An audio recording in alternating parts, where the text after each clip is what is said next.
All right, man.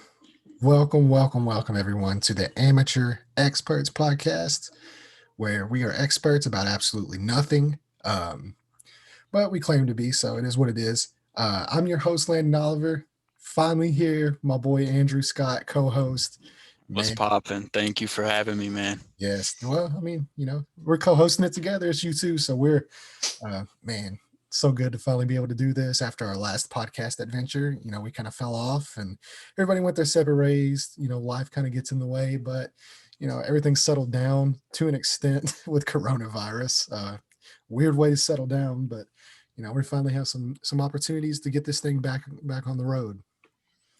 Yeah, if nothing else, it's just an excuse to sit down for a little bit and talk sports since we don't have we don't really have the opportunity as much to get together in person and do it. If we would have phrased it in a way of saying, "Hey, let's just schedule a Zoom meeting and talk sports for a little while," I don't know if we would ever do it. But if we say, "Hey, let's get a podcast running again," that gives us the motivation to it gives us an excuse to just talk some sports for a little bit and other Yeah. stuff too. But Yeah, we'll yeah, see what all we get into today. You know, this is a podcast where we're amateur experts about basically everything. So, right. you like pop culture, you like bourbon. Everybody, especially us, like we know some bourbon. Right. As Yeah. you can see behind me here.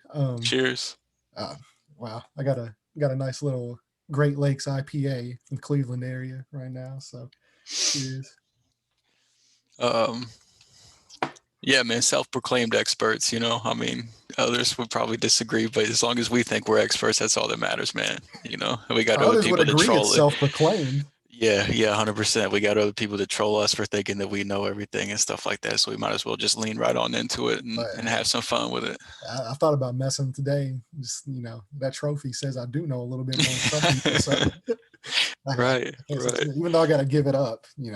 Unfortunately I don't get to keep it this year. We'll get into that a little bit later. But Yeah, let's go ahead and yeah, start, man. NFL coronavirus. Didn't know a season was going to be happening.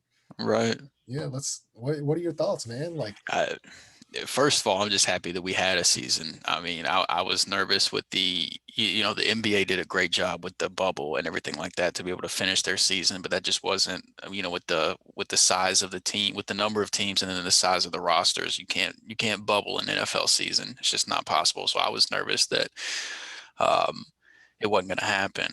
So the fact that there were some hiccups along the way, some games postponed, and some games that maybe should have been postponed weren't postponed, and things like that that right? could have affected the season. But we made it. Week 17's upon us. The playoffs are right around the corner. Yeah, wild So card weekend. We got an extra playoff team this year too in each yeah, conference, so yeah, makes it a little more interesting as yeah, well. yeah. I'm So I definitely mean, excited.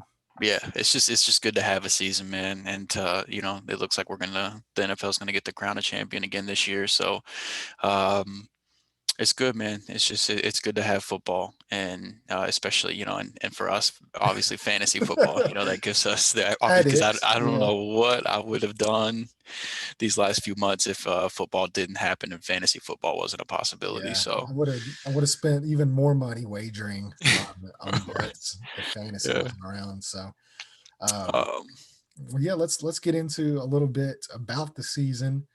Um, some of your predictions. Teams that didn't quite perform to your expectations, teams that overplayed your expectations. right. How did everything kind of play out for you this year?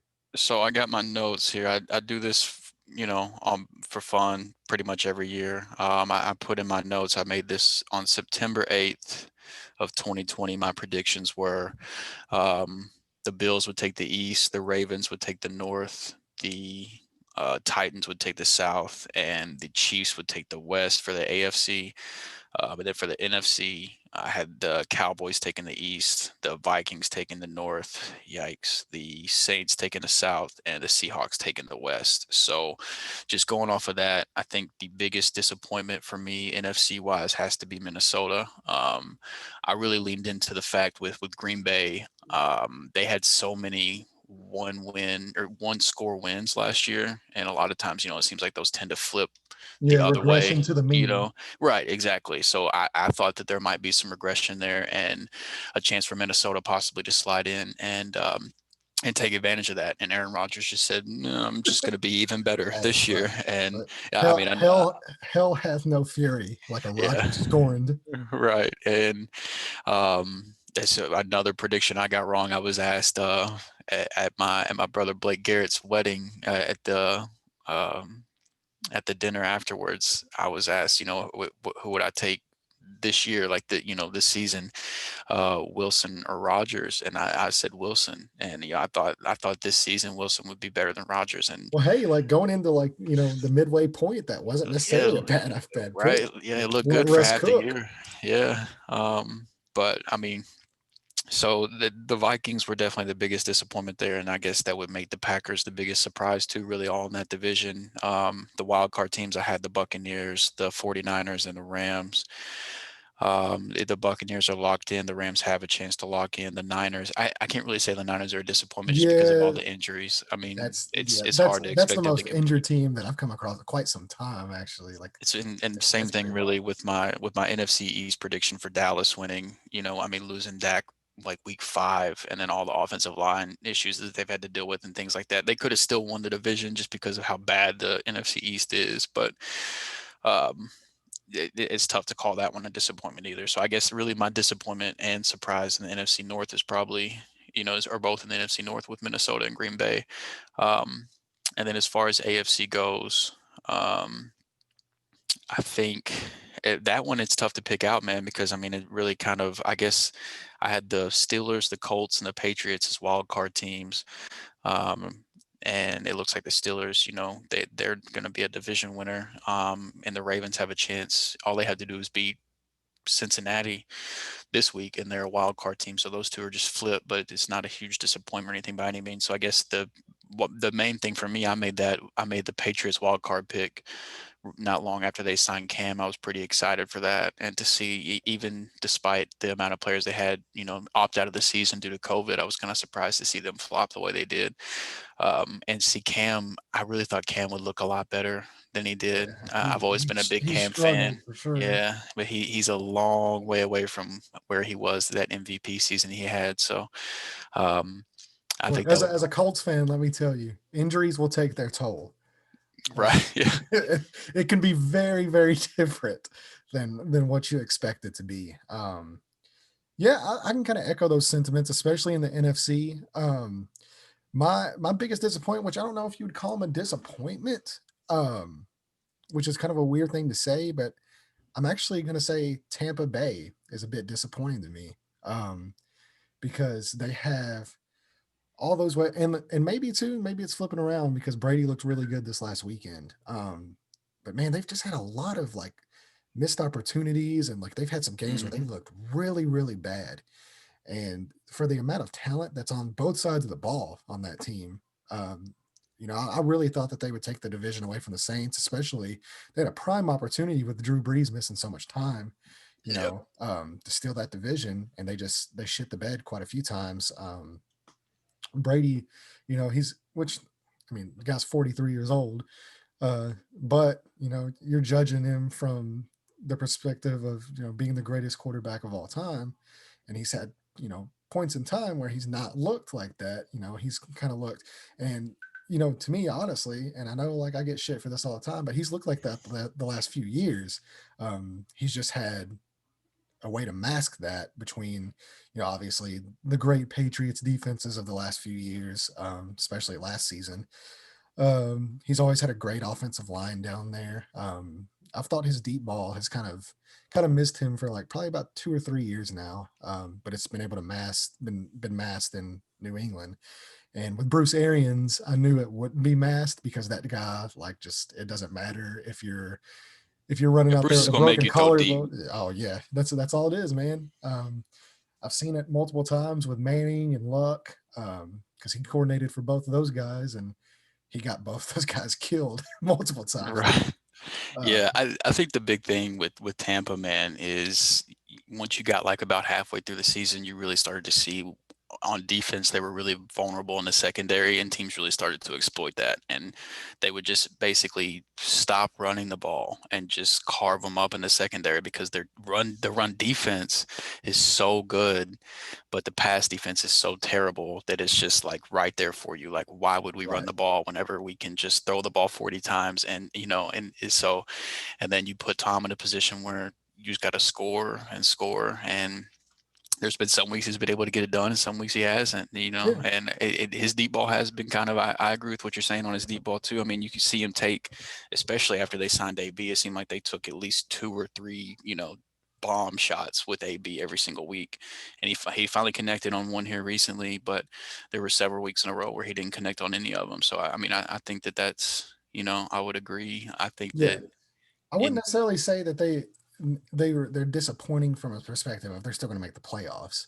right, But as far as like my expectations of that team coming into the season, uh, with all the weapons they had there, especially after the Gronk signing and AB signing, and I mean, this is just a plethora of guys that yeah, would be number one options on basically half the teams in the league, and they're relegated to number 3 and 4 and sometimes 5 options on that squad. Like Chris Godwin, I mean, look at how he suffered this year.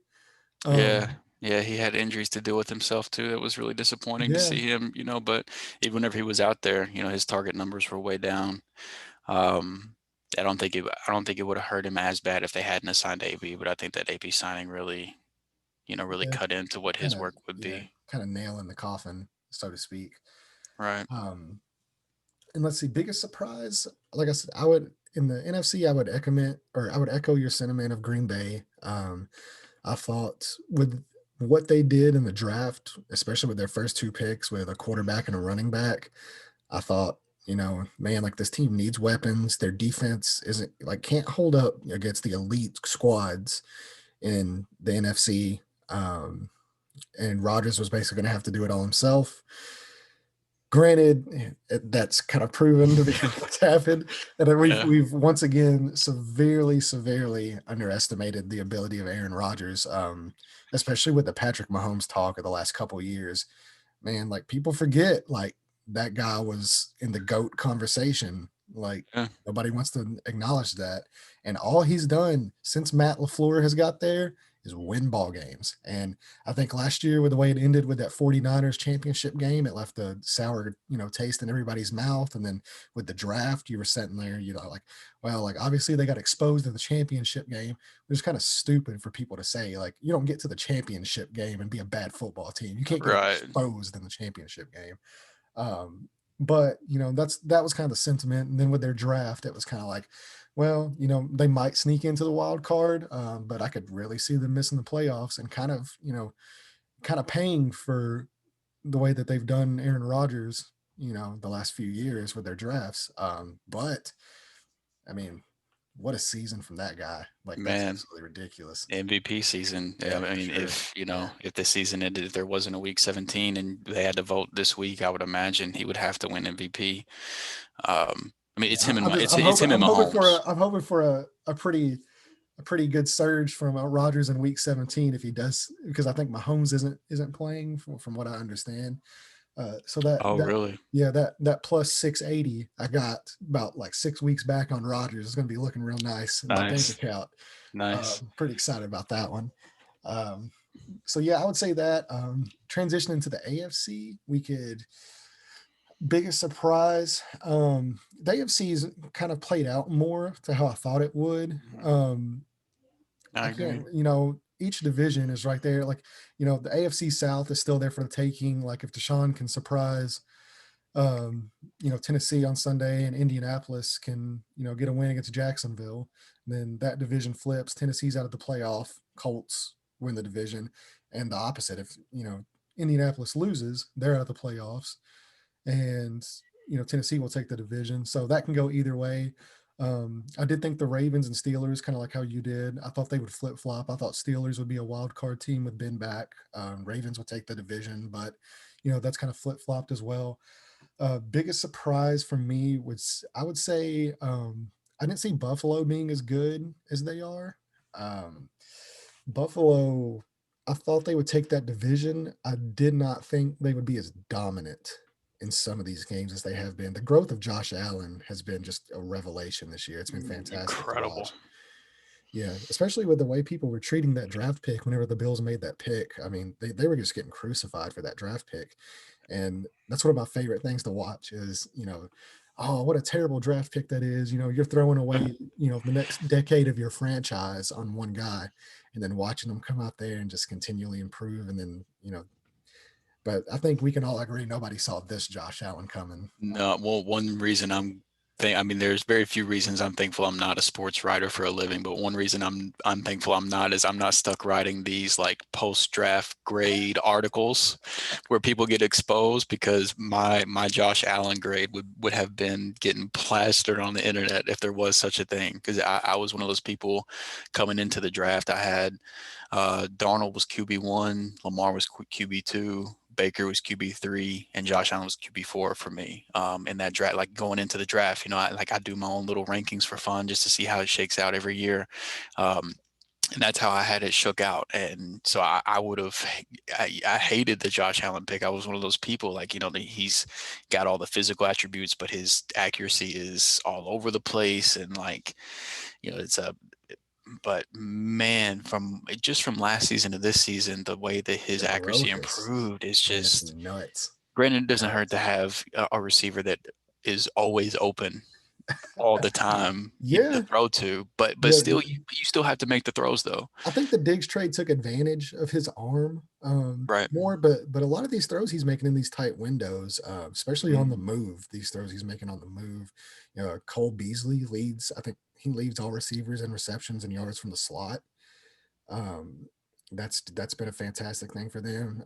The way that Daball has done the offense just to kind of suit him and to help him along his growth is just, I think he'll be a very serious head coaching candidate come this offseason. Yeah.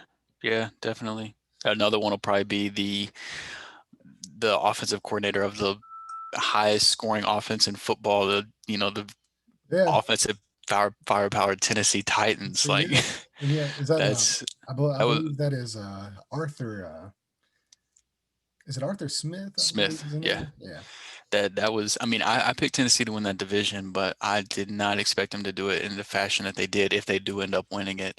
Yeah. Fingers With crossed they the don't. right, As a yeah. Colts fan. Yeah, I'd really like to see us win. I didn't think Rivers would be as good as he's been this offseason. Mm-mm, He's me really either. really played well. He's had a few games that he's given away. The Cleveland game was pretty rough on him. Opening game in Jacksonville that they dropped, which is really coming back Yeah, to bite them in the butt now. And that was a pretty rough, but it's a learning process, and that's kind of like how I've kind of viewed Brady down in. I mean, you spend 20 years in one place, and then or like in Rivers' case, 17 years in one place, and then you get up and move, and you have to learn a new offensive system. Your family's got to get adjusted. And especially in a pandemic on top of that, where you can't practice with your receivers. Um, Basically, whenever you're hitting week 5, that would be your normal week 1. Um, right. so I think Rivers has really surprised me with how well he's played. But it is what it is. I figured the Colts and Titans, both of those would make the playoffs. Like I said, I had the Colts winning the division, Titans making the wild card. But if it's reversed, not too big of a deal. Miami is probably my biggest surprise. Um, I thought they were a year away from being where they're at now. I figured, it would take Tua some time. The defense with the offseason signings that they made, with Van Noy and obviously um, cornerback from Dallas that they got. It's been great, and then of course Xavier Howard has just been lights out, Yeah, as always. He's always just been business as fantastic usual. cornerback. Yeah. Yeah. So seeing what they've done with that team, and the head coach there is just Flores is just a fantastic coach. One of the Hmm. very few out of the Belichick tree that I was really really high on that has actually ended up working out. I think that the sky's the limit for that team, especially with that top 5 pick they'll get from Bill O'Brien's gift. So, um, which leads us Nice into little the next parting point. gift. The biggest disappointment in the AFC. Speaking of Bill O'Brien, it's definitely probably the Houston Texans. It's just been it's been a rough season for them, and it's tough to watch Deshaun Watson basically will that team to constant to be able to will that team to constant battles to where they're in at the end of games, and then just watch something happen that it just takes the whole air out of that franchise. And knowing that they've had such a rough year and they don't have that pick to fall back on to improve that roster, Yeah. that's a huge hit. Didn't think DeAndre Hopkins was going to be worth 8 wins, but it's I been just imagine thinking like I don't want to give arguably the best wide receiver in the NFL a raise that he absolutely deserves. deserves, yeah, So instead of 100%. giving him that raise, I'm going to trade him for a running back that's one of the highest paid in the NFL at a position where you don't want to have one of the highest paid in the NFL. Hashtag never pay running back. Yeah, it's just like you guys. I mean, it was just one of those things where Houston still had a lot of talent and they're still being led by Deshaun Watson, so you think they still have a shot. But eventually, if year after year, if you just, I don't think Bill O'Brien was a completely terrible coach. He wasn't No, great, but I don't think as he a was coach, I don't think terrible. he was a yeah. As a But coach, I don't I think he was mean, a bad coach. As a it, GM, right? that's where he shot himself in the foot. And Yeah, I don't know if you read that article that came out, probably a few weeks ago about the state of that franchise, kind of the inner turmoil of where they're headed with the team chaplain and basically assuming the role as the GM. And there's a lot of backstabbing going on. If not, I would highly recommend. I'll send you the article. Highly recommend you checking it out. But it's very interesting the insight into that organization right now. There's a lot of turmoil there, and it makes me really worried for the career of Deshaun Watson. I don't know if he's ever going to be able to consistently pull, that franchise out of the gutter like he has the last, year or so. right. And I think you're seeing, kind of, you can see it wear down on him this season. He looks very defeated. And the JJ Watt press conference this last weekend, Man, like man, what a fantastic press conference, and what a yeah, that spoke fantastic volumes, I player. think. Yeah, Yeah, yeah, that's been great. So I think everything's kind of played out for the most part how we both kind of saw it. It's been an interesting year for sure, and I'm super excited to watch these playoffs, man. Like anything can happen because once you get to the playoffs, it's 0-0. yeah. Uh, it's about going 1-0 every week, and that's all it takes. You never know what can happen. So um, So great segue. Speaking of, let's do what we do uh, so well according to us.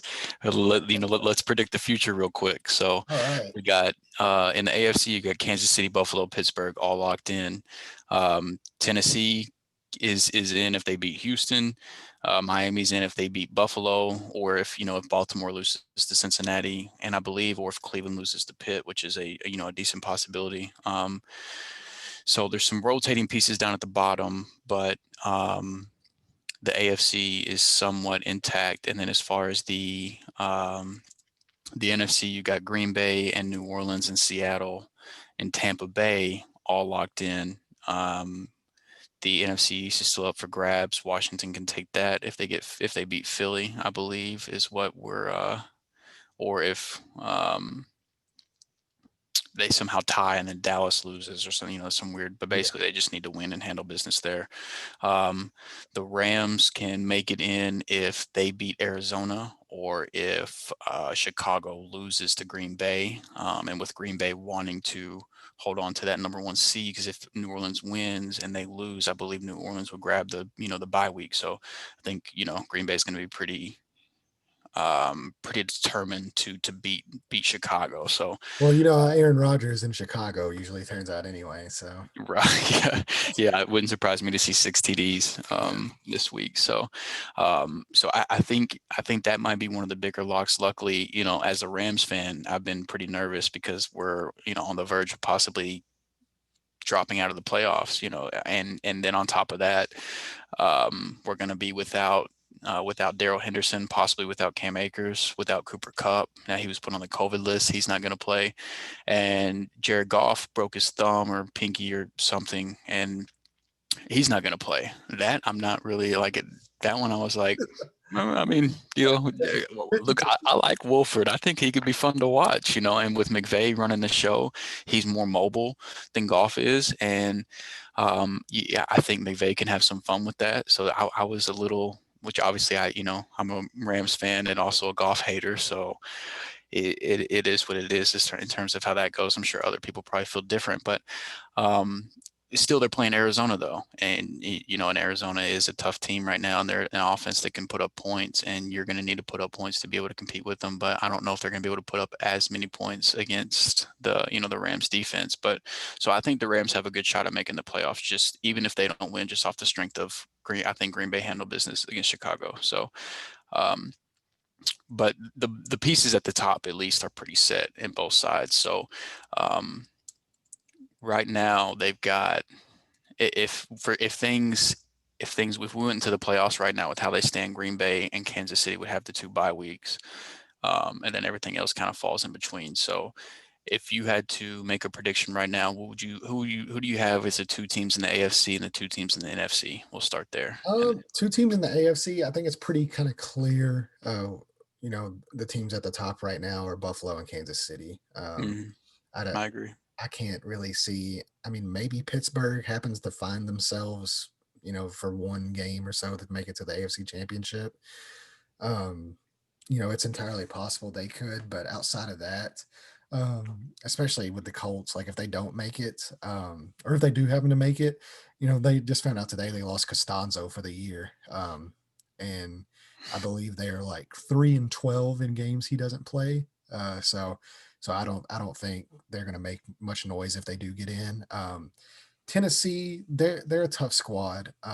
Their offense can definitely put up points, and they can control the clock very well against a team like Kansas City. I think what gets them in trouble, and it has all season, is their defense, especially their Mhm, secondary. mhm.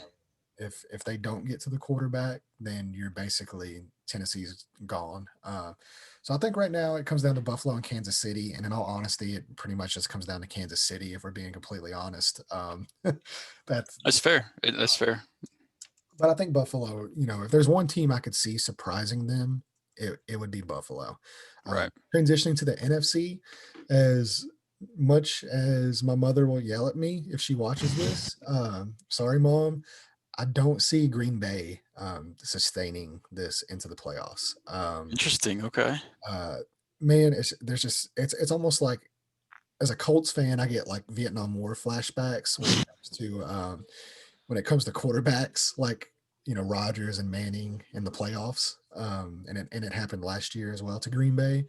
There's just something about the playoffs, man, where Rodgers can do basically anything he wants that whole playoff, and somehow, some way, that game will be lost, and it'll be lost on a play that he's sitting watching on the sidelines. And that's how San Francisco beat them last year. They sat and Rodgers sat and watched them just run the ball completely down their throats. And I've seen it too many times. So the team that I could kind of see coming out of the NFC, I think Seattle can make a run. I think Tampa Bay could possibly make a run, and obviously New Orleans. New Orleans is a fantastic team. That defense is just so lights out, and their offense. If their offense is just average, which I think Drew Brees can be average for 3 games. Which I mean, he hasn't looked very good this year when he has been out. No. So he's definitely regressed. But I think if Drew Brees can just avoid turnovers and just let Kamara, Latavius Murray, all those weapons kind of do the work for him, and they can just put up 25 to 30 points. I think that defense is good enough to get them to the Super Bowl. So it's a lot more wide open, obviously, but I could definitely see, um, I could see Tampa possibly making a run if they get high at the right time. New Orleans, I could definitely see making it. Seattle, I could see making it. Uh, that's pretty much it. I don't really see any other teams, any one of those making the Super Bowl. Green Bay, of course. I mean, I'm never going to count out Aaron Rodgers, but I just don't. I don't see them making the Super. I think in an elimination game where just one game can kill you, I think, and as we saw in that Colts game earlier this year when we did play them, Aaron Rodgers was lights out, basically single handedly took that team to overtime. He throws that screen pass to MVS. MVS fumbles it in the red zone. Game's over. Had nothing to do with Aaron Rodgers losing that game. Uh, Right. but there just always seems to be just bad luck where something like that happens to where um, it is what it is. So my prediction right now, if I had to predict two Super Bowl teams, I would say Kansas City and New Orleans. Okay. Yeah, it's hard to disagree with. AFC, I pretty much completely agree with you that I think it comes down to Kansas City and Buffalo. I do think Tennessee, if they do end up making the playoffs, will be a really tough out just because of their offensive structure. But if they go up against somebody like Mahomes or a quarterback that can really carve up the secondary, I don't see them being able to keep up. Because of how bad their secondary is. Um, but there could be some interesting things. I mean, it's the Pittsburgh they looked better this week. I mean, it's not difficult to look better this week than they have the previous like 3 weeks prior, but Pittsburgh did look better. So Yeah, not in the they first half they did. they did And then, surprise they and then we could did we did the patented Frank Reich go away from what works right. strategy, where Jonathan Taylor has 3 carries in the second half after he absolutely demolished them in the first. Yeah, that didn't make any sense. That was a But fluke. so the Steelers are really tough to gauge right now. The Dolphins, if they do make the playoffs, I think they're a little bit ahead of their time. It's been an extremely impressive season, but I would be surprised to see them win a playoff game. It's Um, magic. You never know if they go with him. yeah. If they keep It's with Fitzmagic, I would honestly feel more comfortable with comfortable. picking them to win a game if they Absolutely. went with Fitzmagic this year. Absolutely. And see, I've never, which I mean, this could come back to bite me next year, as we've seen with the Josh Allen pick. But I was never a big fan of Tua coming out. I thought that taking Tua over um, Herbert and all that was pretty rough. So Yeah, yeah. I rough mean, era. I wasn't a big fan of Herbert either, and I mean, it was kind of like I should have learned my lesson from Josh Allen, but Josh Allen didn't really teach me my lesson until this year. Whenever and it was before it was the Well, in your draft. Whenever I defense wasn't a too, fan I of mean, Herbert, but in your defense, there's Justin Herbert showed nothing of what he's shown this year in college. Like it's a completely different quarterback. It's not even the same quarterback. yeah, I mean, it's just I looked at them I looked at them very similarly where they had all the physical attributes, they had great deep balls and stuff like that. But it was like, other than that, are they really going to be able to get it done at the NFL level? And that was kind of my question with both of them. And both of them, Josh Allen, especially this year, and then Herbert to this point, have proved me wrong on them. And so I didn't really like, I mean, I love Burrow. And then after that, it was just kind of like hands up. Like, I don't know what to do with quarterback, last year at the draft outside of Burrow. Um, but so, I mean, Miami, their defense is incredible. It doesn't matter who they put in at running back. He's going to go for like 150 yards and 2 touchdowns. Like they've got a great system and scheme for running the ball. But if they go up against anybody that can put up points, I just can't just really see them winning any playoff games. So I think there's a couple interesting teams. The Ravens have looked better as of late. Yes. But I would pick the Chiefs and the Bills in the AFC. Um, and if I had to put money down and I had to, if somebody was like, who's going to the Super Bowl in the AFC, I'm picking the Chiefs just because, Patrick Mahomes is one of, if not the best player in the NFL. And Andy Reid is one of the best offensive minds since I've been alive and I've started watching football. Um, and that combination is just going to be tough to beat. There's been games where team looked like really had no business winning and they still won, but I don't think it's just like a lock or a guarantee. If you look at the last, I want to say it's like the last 7 or 8 weeks, going back to like week 9, every single game has been a one-score game.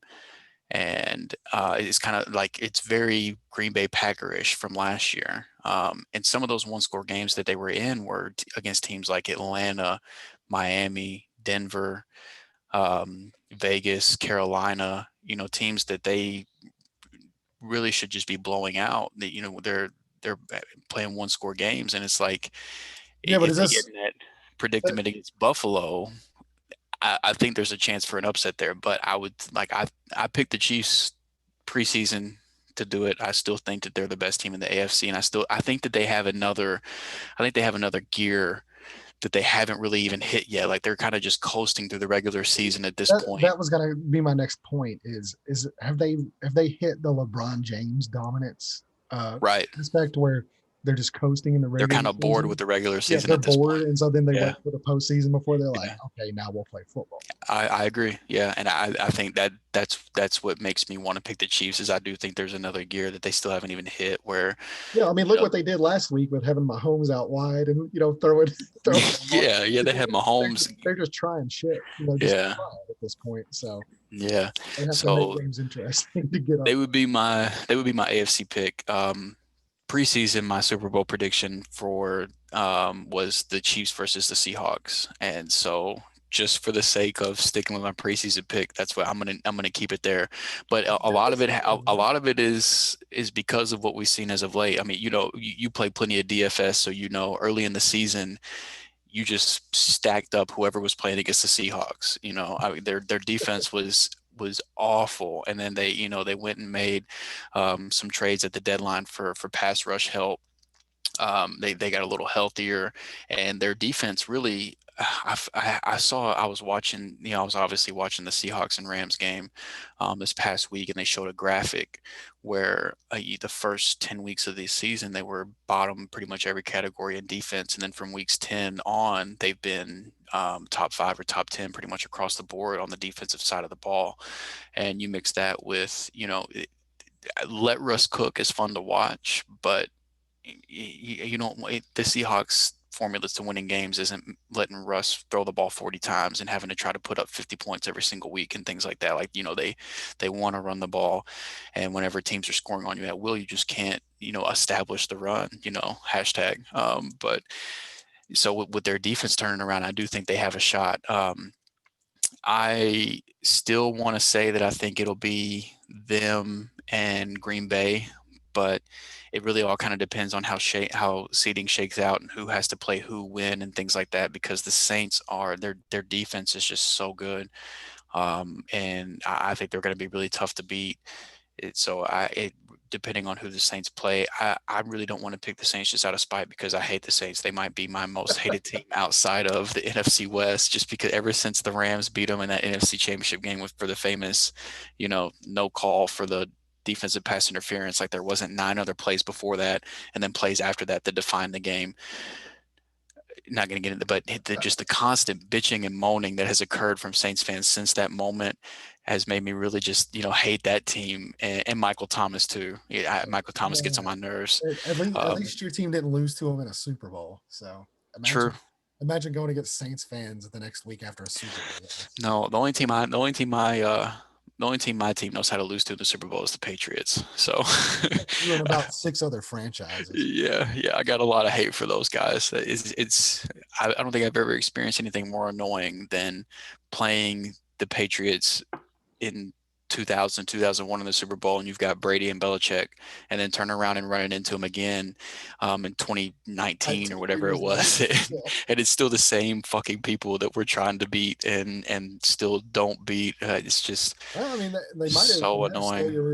your playthrough and your playbooks and walkthroughs that last time too. So you never know. Yeah, I don't know if they did this time, but I know for damn sure they did the first time, and nobody can tell me different. Like, there's no way on earth that no team in the entire league could figure out how to stop the greatest show on turf, and then all of a sudden they just don't know how to play football anymore.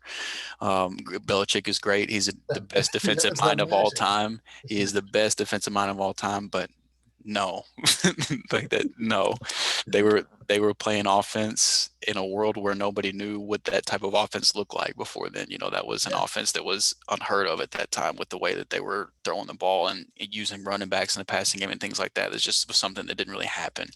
Um, But anyway, I'm getting off course here. But um, so NFC, I'm going to say Packers, Seahawks. A lot of it's going to depend how it shakes out, and I'm just going to not pick New Orleans because of my hatred for them. I'm going to completely use bias on this one. I would love to be super biased and pick the Rams, but the reality is, even with Goff, even if Goff comes back, I just don't have faith.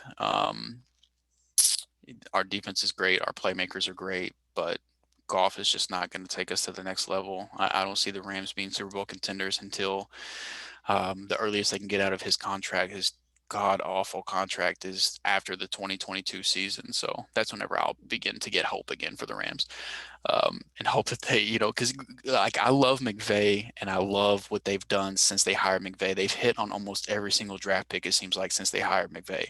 And Goff wasn't a McVay quarterback.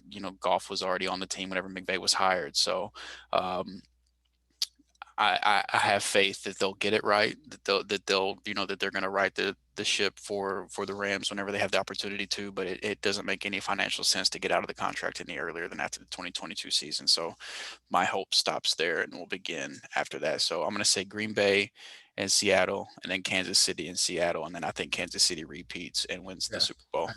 I agree. I think until I see somebody, which I mean, you can't put a lot of stake in divisional games because they're always going to be close. So Yeah, yeah, a lot of people are saying, "Oh, but they lost to the Raiders." Well, I mean, divisional games are always tougher than normal games, so yeah, I yeah, feel like absolutely. I'm not going to crucify them for that. Um, And that's their one loss, like I yeah, said. exactly. So until I see somebody actually prove that they can um, handle the Chiefs, I'm not talking about barely skate by in a divisional game. I'm talking about they can handle them.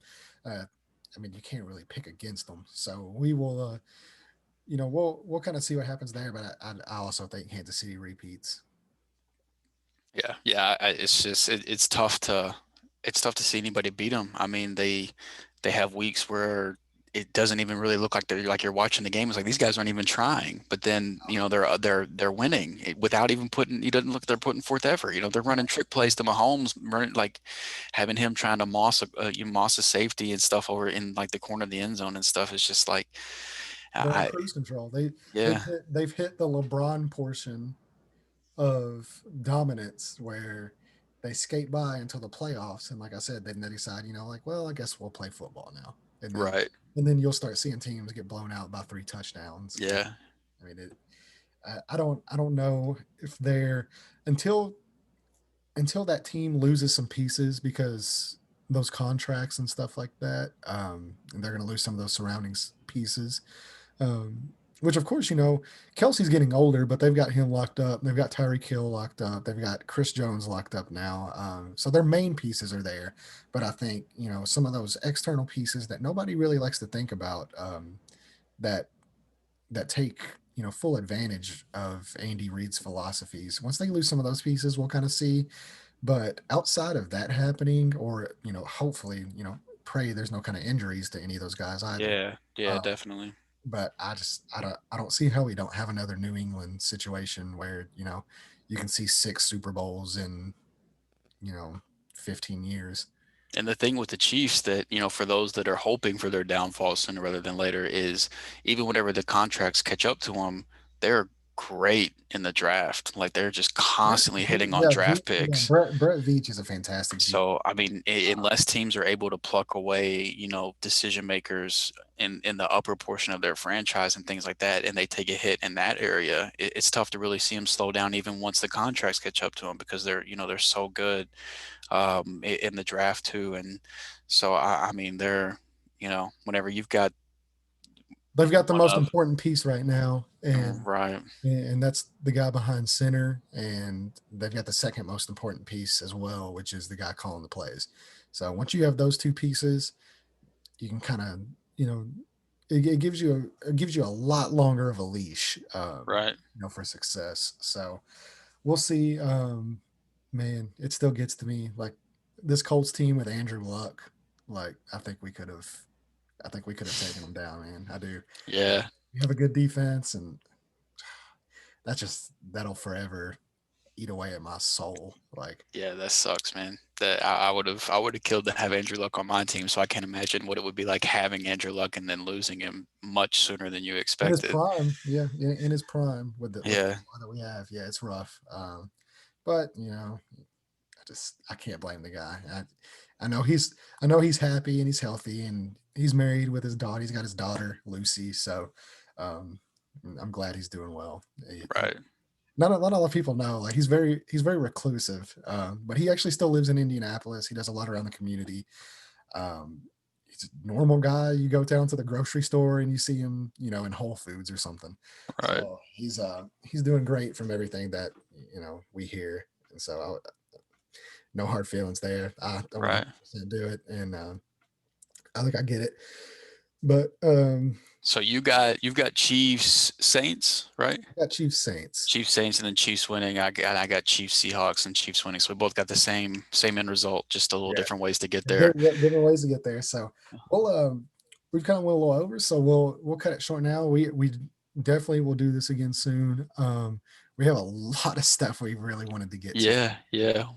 Of I course, think carry the on. next go around we get to this, I think we need to just do a fantasy driven one because I know we can spend at least an hour, if not longer, on that as far Like as really, if y'all want like a 5-hour podcast, let's right. get into some fantasy So football. yeah, So hit up both our dynasty leagues and then talk about possible, outlooks for incoming rookies and things like that. Since both of our main leagues are dynasty leagues, it's going to be a big talking point for us. So I think that'll be fun to get into next go around. And we're making this a thing. I yeah, need so yeah, there in will be my new life. content at least every week. At least once every week, we will try to have some new content out for everybody. So, and we should also be able to get some guests on. Whether I have people coming over, taking the proper coronavirus precautions and stuff like that. We can have some people over here, and we can get some guests on as well. Maybe over Zoom as well. We'll kind of see how it plays out, but we're just really excited to be doing this again. It's so good, just to sit here, shoot the shit, and Yeah, yeah. drink and talk some football, man. Yeah, absolutely. Yeah, I've loved it, man. Hopefully, I mean, I'm not on social media, but I'll be looking out for the YouTube upload, and then most of the for the handful of people that are gonna watch and listen to this, I imagine most of those guys got my number. So hopefully, we'll get some people hitting us up wanting to join for the next one and be able to really have, especially if the next one's going to be fantasy driven, really be able to have some fun and talk fantasy with some other guys in our leagues would be really cool. So I'll be on the lookout for that. It's going to be a lot of fun. For sure, man. Well, we'll end it here, and we thank everybody for listening to this or watching it. Whichever one you're doing. Thank you for consuming our content. Any questions, of course, you can always let one of us know. I'm at Landon289 on Twitter. You can always send me a message as well. So thank you guys very much, and we will see you next time.